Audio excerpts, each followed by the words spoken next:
Welcome to the Executive Hustle podcast, where I am your host, Kirsten Urich, speaker, author, retired CEO, mother of four, and recovering workaholic. Explore with Central Pennsylvania local executives what it takes to lead well, live well, and learn well. Understanding that leaders cannot survive, let alone thrive, without a spirit of curiosity, a discipline of accountability, and a disposition for vulnerability. Let's dive in. Welcome to the Executive Hustle podcast. Our guest today is Alex Langan, Chief Investment Officer of Langan Financial, among other titles that we will explore today during our conversation. Alex is also the former top advisor under 40 nominee, an adjunct professor of law, and something I want to ask more about, a former team captain of the varsity track and field team at Penn State University. Welcome to my guest today, Alex. Thank you. Thanks for having me here. I'm excited. You are so welcome. I'm really glad to have you today on the podcast. There's so much I want to dive into with you, particularly your career changes, your sports leadership experience, and your teaching. So as we get started, I am somebody who is also in my second career, and I was really struck by the fact that you started in state government, you got a law degree, spent at least a decade there, and somehow are in the family business, which is not law. So walk me through that. What happened there? Hopped around a little bit. Well, I actually in undergrad was looking at going to med school and studying for that, my MCAT, and realized I hated it. Isn't that so valuable to know what you don't like? Yeah, I just wish I figured out a couple years earlier, but that's okay. So pivoted, decided to go to law school. So because my older brother was in law school, I had a business law class and I really loved it.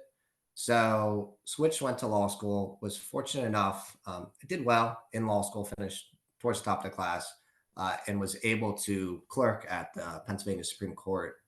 So I had incredible experience with that. I was under Justice Aiken, who really taught me how to stay focused on the issues and just a different thought process overall that I've carried into even the business now. So it's really, really helped significantly.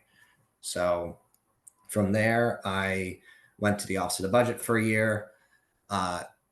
Didn't like the bureaucracy that I found daunting, to say the least. So looked to either go to a law firm or join the family business. And ultimately, I joined the family business, which I'm so happy that I did. Wonderful. Wonderful. So what do you find most challenging and most rewarding about being in a family business? Rewarding is working with the family.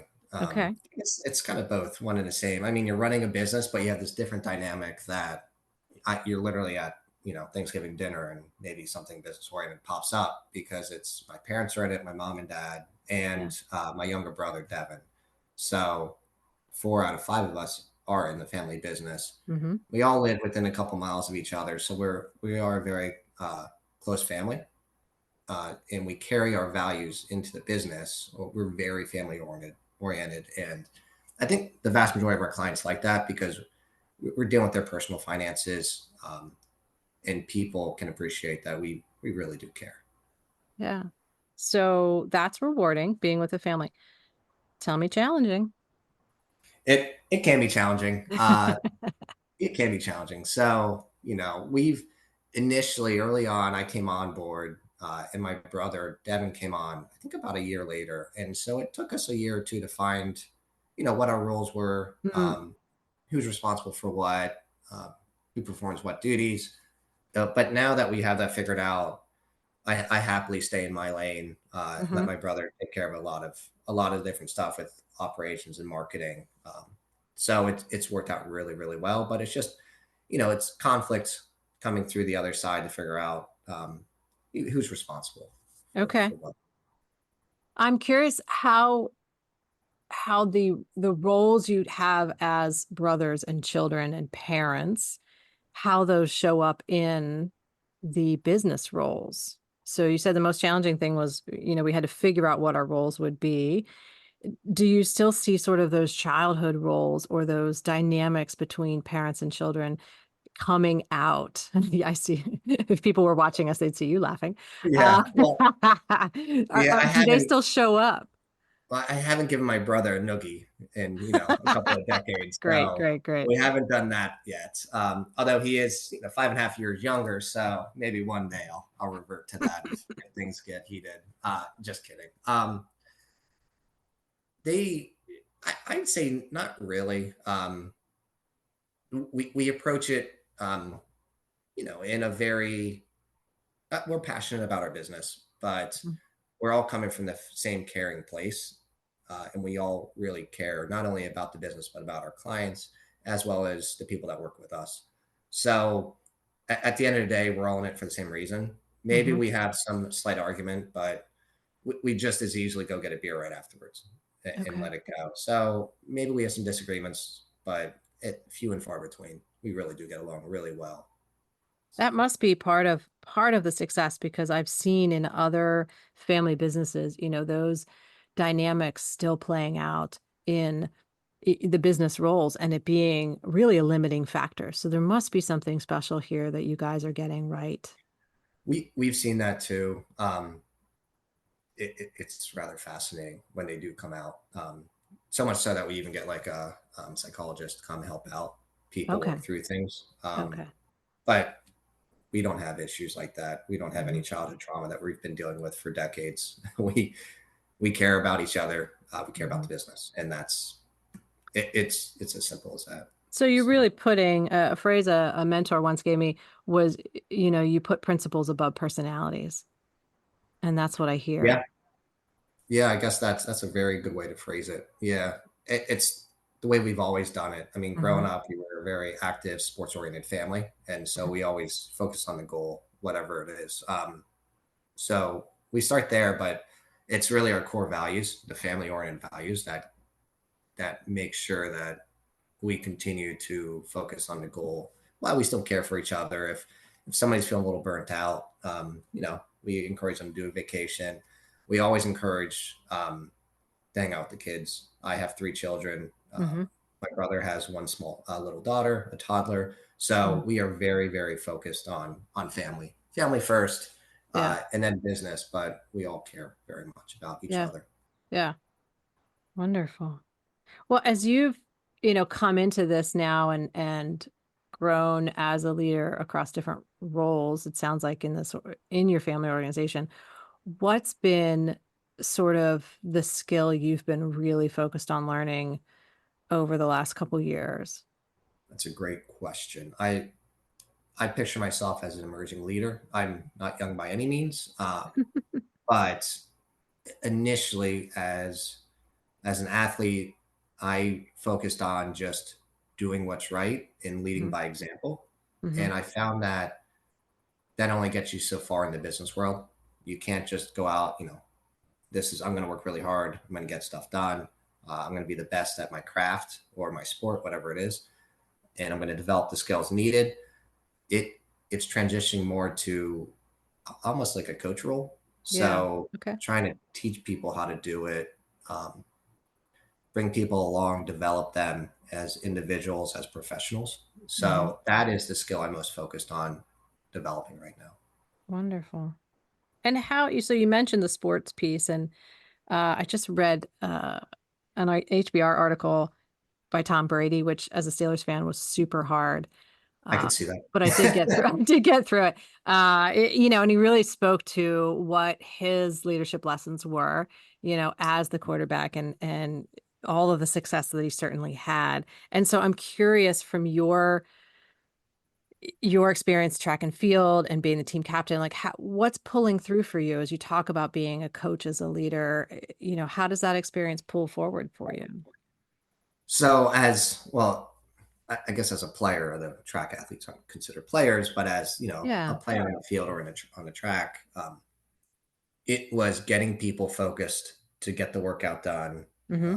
Maybe not be goofing off so much, or goof off when the time's appropriate, and make sure everyone is relaxed enough but focused.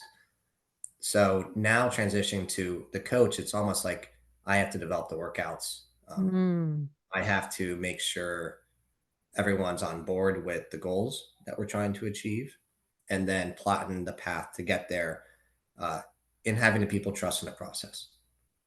So that's something that I'm focused on learning. I would by no means say I'm good at Yeah. it, let alone great, but that's where we're going. Yeah. But I love what you said. So, focus on the goal. I have to identify the goal for them and then keep them focused. And I have to develop the workout. So, what is our process for excellence, our process for success? So Horst Schultz, who's the founder of the Ritz-Carlton Hotel. So he always said, what is your process for excellence? Right. And then you have the people trust into the process. So that's what you just said. And so that's what you're trying to focus on. I just love that. And I love the humility that I'm not there, but that's what I'm working on. Well, yeah, I'm definitely not there, but No focused one's on. there. I don't think leadership's not a destination. I don't think. I don't think so either. Yeah, I would agree with that. But I so they had Central P Business Journal has the successes of leaders, celebrating what they've achieved, and hopefully one day I can get there. But I always admire people, local community or national level, that have really been able to achieve something great for their company, and it's Hmm. usually not. It's because they were able to bring people along and develop them to do it. So Yeah. I Yeah. always admire that. It's not about you, it's about them. Yeah. 100%. I love that. Awesome. Wow. So much good stuff already. So tell me, um, we're not there yet. It's a journey. It's not a destination. And Yeah. one of the conversations I had with somebody recently was about what they've learned through their mistakes. What's been one of your best learning mistakes? I won't say your biggest mistakes or anything Right, like right. that, because no one's like, oh, they're all so the same. But what's been one of your best learning mistakes? Great question. Yeah, definitely learn through my failures, and I say fail early and often. Ah, okay. You have to learn from it, but fail early and often. So Hmm. I'm good at that. I'm good at You're like, I got that down that. pat. Yes, absolutely. One of the most recent ones, I'd say trust but verify. Okay. We partnered with somebody, thought he was as focused ethically as we were. Uh, it came to he was more in it for money, and he ended up, selling out a bit. So we parted ways. It would have been nice to know going in, not to even join, a partnership like that, Okay. because we're very focused on family. So, Hmm. and family values, and money at the end of the day will work itself out. Mhm. But it's more important to do what's right, and for the people, rather than, what's right for you. So really, so I hear underneath that, and of course, you can't go into all details all the time, but like really getting to know the person that you're gonna do business with. And are you coming from the same place? Are you headed to that same North Star? Yeah, see if your values are Yeah, aligned. values aligned. Yeah, Yeah. properly. Yes. Yeah. And knowing that you're willing to part ways if they're not, even with financial cost to that decision, right? That's that's pretty important. Yeah. Wow. So you also teach, right? You're an adjunct professor of law. 100%, yes. Yes, I've taught business law at Messiah University. I've taught a couple of classes at Widener Law School, as an adjunct in both circumstances. Love it. Okay. And what do you learn from teaching? Because as a adjunct professor also, I find I'm learning, I think, just as much as the students. So the thing I most enjoy is, engaging with the students, and their perspectives and questions, the ones that are engaged, Uh-huh. themselves. It's Yeah. just so fun. And the talent that the youth has, well, they're not really that young, but, um, early on in people's careers, the talent that they have is incredible. So I like to challenge myself, because I learn the material too. I'm not an expert by any means, in it. So I get to really deep dive, and then they're asked questions, and it'll make me think even deeper about things. Yes. And I just love interacting with them, and enjoying learning together. I think it's really fun. Mm-hmm. So, and we also get to hire some of the more talented kids. We get to hire them, so it's pretty great. Right, right. So I totally agree with everything you've said. As a similar situation, right? You're learning alongside of them. They're from their life situation, they're completely different from you, and they're asking questions to have a perspective that is completely different, but yet you're looking at maybe the same case law or the same, study or whatever you may be teaching about, and they're going to ask something that's completely different, and you get your own new view of something because of the way they asked it. And I just love that. And I don't know about you, but you're interacting with this younger generation, and there's so much negativity out there about the younger generations. And I think, when we talk about groups of people, we take away their identities and it's easier to be negative. But when you're one-to-one with people in a small group teaching experience, right? I don't know if you would agree, but you're starting to interact with them and see these individuals as people. And I think we get a much more positive view of this next generation. Absolutely. Yeah, it's every generation kind of, moans about the younger ones coming up and Yeah, emerging. I think that's like a And it's common just what thing. it is. But I've been very impressed with, any there sometimes a freshman comes in class, which I found interesting because it was a 300 level class at Messiah. So it should have been, juniors, seniors. But every now and then they'd come in, and some of those kids were so brilliant and Mm, they just instantly grasped concepts. I, I really enjoyed having a lot of the kids in class, and um, yeah, it was a great time. I haven't done it for a year or so. I'd like to get back to it. I really like to keep teaching, and even maybe if I ever retire from this job, I would love to do it full time. But yeah, yeah. yeah, And you it's said it's a very great recruiting tool. So is that that's a it's, way that you guys can get interns and things like that? Hmm. yeah. It can be a little self-serving, but I mean, we find the best and the brightest students who obviously will translate into very good coworkers. So Hmm. we're looking. I stay in touch with a lot of people, a lot of professors, and I've said, please let me know. We're looking for some interns right now, so it'd be great to have one or two of them Right, right. continue the tradition. Every industry I, interact with, hiring and getting, fresh talent is a challenge. And so it seems like a great strategy for that, for sure. Yeah. What would you say is next for your It's been helpful. Yeah. yeah. What would you say is next for your Next, industry as you look ahead 5 years? so AI is just emerging, and everyone's AI. It's one way I've noticed. Yeah. People can instantly boost their stock price by mentioning that on their calls. Well, there you go. You just got it in. Exactly. Hopefully, it just bumped our stock up. Just kidding. I think incorporating it, we'll be able to leverage our abilities and increase productivity like everyone else. So Hmm. Hmm.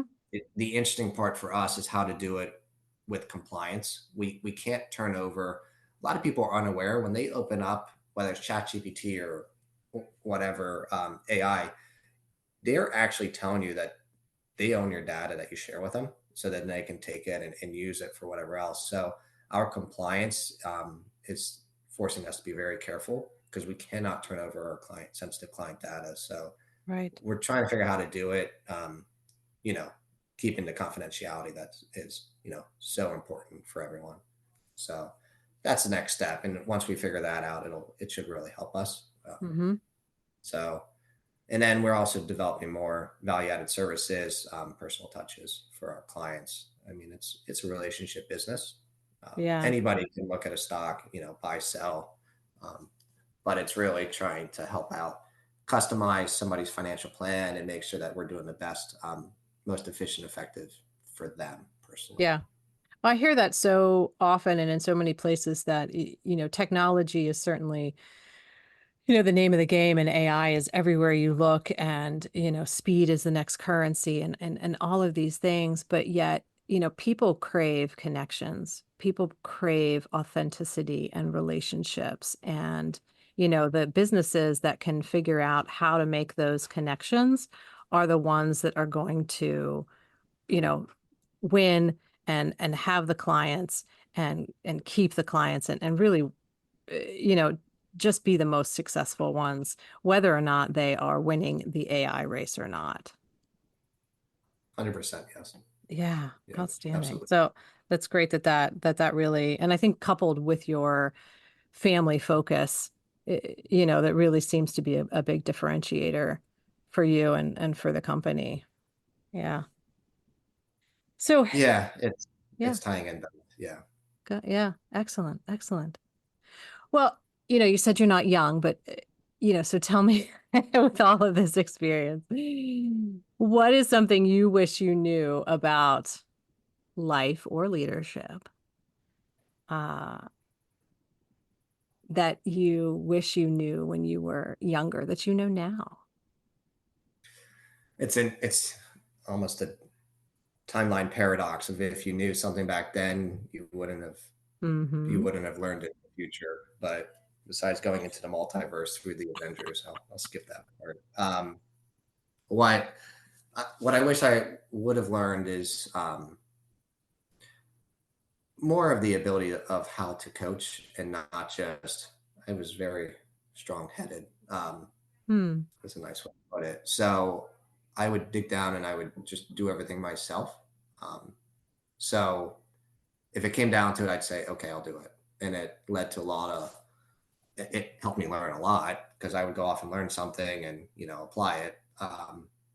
But long hours, hard work, and uh, I enjoyed it. I like working, but it'd Yeah. be nice to learn that I can rely on more people, um, and to have them help along the way. Yeah. Yeah. It's really an accelerator, right? Like you can, it's not, you're not necessarily cloning yourself, but you're elevating the people around you so that, in general, you and your company is doing more. You're scaling. Absolutely. Yeah, it's leveraging, and we have really, really good people right now with us that are helping us continue to grow, get to the next level. So we're in a great spot. Obviously, looking for a couple of more very talented individuals to help us Hmm. continue the path we're heading on. Yeah. Yeah. But we're getting there. Yeah, we're getting there. Right. Right. And with the coaching, I think mentality, focus on the goals, the process, the family focus. I mean, these are all recipes for success and for, just a great working environment for anybody that does fit the culture. And the last conversation I had with a guest, we really focused on, what are the core pieces to your culture? How do you define those? How do you embed those, replicate those? And, it sounds like you guys have done that work also, around what's important, the family piece, the principles about personalities, those kinds of things, so that Yeah, who's going to fit when they come to the door. absolutely. And taking the time to enjoy the successes, Mhm. in the moment. It's that being able to do this journey with my family is awesome.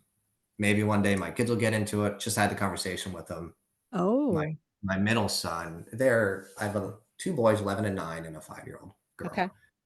And the 11 and 9, we're eating dinner, and it came up something, and my middle Patrick was just like, I'm gonna take over the business. And I Just said to matter him, of fact, next week, it's yeah. on my calendar. When I said to him, you have to earn it. Like, you're Mm, not just getting this business, like, you have to earn it. You have to show me you want it. You're gonna work hard, be dedicated, and you're gonna yeah. take care of it because you really do have to take care of everyone that works here as Hmm. well as, the individual clients count on you. Right. So Right. I think they will. And I hope that they were able to join. It'd be really neat to hand it to a third generation. Yeah. So, Yeah. um, but so we'll see. It's enjoying the journey now. Maybe one day we'll be able to hand it over to the next generation. Would be really Hmm. neat. Because So you're right now, you're in the middle of the first handover, right? And so we are watching that, experiencing that is going to teach you some lessons about what it could look like for the next handover. 100%. There's a history of family businesses with the Langans. We've had my great grandfather had a business, very very successful business, and um, he worked till he was 89 years old. Oh my. And at his funeral, um, Dick Yingling came up to him from Yingling they were close to each other. And he came up and said, this business will not survive to the next generation. And he was 100% right, because they brought in all the different cousins, relatives, and they just ran it into the ground. They treated it as a bank, and they ran it into the ground. And it's something that has stuck with my dad, and he's taught me to, really focus on it, nurture it, and not just take it for granted. That is a powerful lesson. It was a powerful lesson. Yes. Yeah. Wow. It was. It sounds like that's really part of your fabric as a family. It's been one of the guiding lights, I'd say, that we're really trying, we treat it as, a privilege is what it really is. And it's a privilege to work with, family day in, day out. I get to see my mom, dad, brother on almost a daily basis, which is neat. Wow. Yeah. I think that's really powerful to hear you say, that what you have, the business that you have, is a privilege, and the way you manage it, the way you pass it down, is a huge responsibility, and not something to just sort of be there's no entitlement here. Oh, none. No, you're going to work for it. Yeah, you're actually going to work for it. Yeah. Wow. Well, I can't think of anything better to end on that. That's very powerful, Alex. I really appreciate you sharing that story. I know we know each other a little bit, but that's the first time I heard that about your grandfather. And really appreciate you sharing that for everyone who's listening, because of that is a powerful lesson. Thank you so much for your time today. There is so much to unpack in the conversation that we had today. I'll highlight just a couple big takeaways, I think, for listeners in what we were able to talk about today.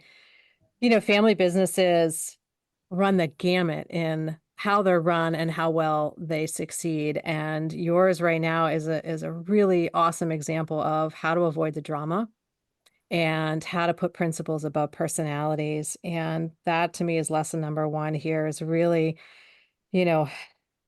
heed the lessons of your past, and to treat your business as a privilege, and to just run it as if, it's not an entitlement, and that you have to earn that privilege. So well done there. That is an awesome takeaway.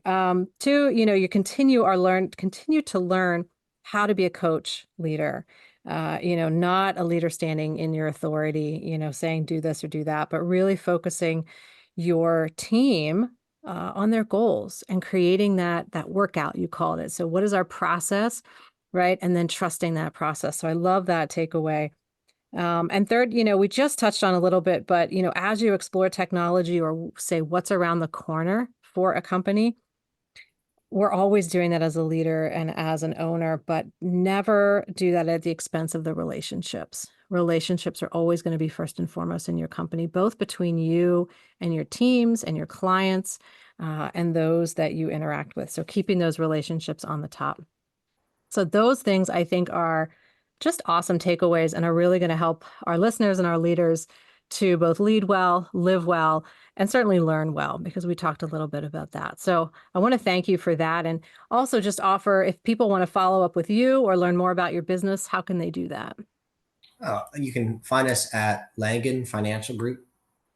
Just Google us, or langanfinancialgroup.com. And my email is alex@langanfinancial.com. That's awesome. And I'll have all of that in the show notes so people can find it there. Awesome. Thanks for the conversation. I enjoyed it. Oh, so much, Alex. It was great talking. Until next time. Thank you, everyone. Awesome. Thanks. Yep. Thank you for joining me today for another great hustle conversation with the Central PA executive. You can find out more about my guest in the show notes. And if you liked the episode or have something to add to our conversation, please find me on Apple Podcasts, Spotify, or wherever you listen. Subscribe, rate, and review. Remember, leadership is best practiced in community. You know a leader who needs to hear something from this episode, so pay it forward and send it to them today. Don't wait. Until next time, the best leaders not only lead well, they live well and learn well. Bye now.